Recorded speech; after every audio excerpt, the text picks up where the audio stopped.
When you have plumbing problems, you might wonder what to do. Let Catons help with some quick plumbing tips. What to do if your basement floods.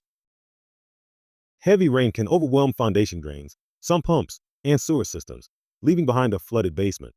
Burst pipes and leaks behind walls and ceilings can also cause flooding. Here's what to do to stay safe and minimize damage. If there's standing water in your basement, do not enter until the power has been turned off to the affected area. If you cannot safely access the panel, contact an electrician or your local utility company. Next, determine where the water is coming from. Is it entering through the foundation? Has your sump pump failed? Or could it be a plumbing leak or a burst pipe? Identifying the source helps determine the best solution. Once it's safe, move furniture, electronics, important documents, and valuables out of the water. The sooner items are removed, the better your chances of preventing permanent damage. Moving items from the floor will clear the way for water cleanup to begin. For minor flooding, you may be able to remove the water with a wet vacuum or portable pump. Once the standing water is gone, begin drying the area with fans and dehumidifiers to help reduce the risk of mold.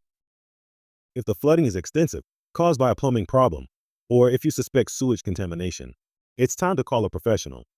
Hidden moisture behind walls and under flooring can lead to mold growth and structural damage if it's not properly addressed and removed.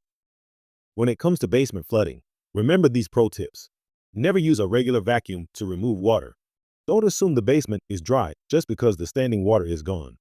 Don't ignore damp drywall or flooring. Mold can develop within 24 to 48 hours if not dried properly.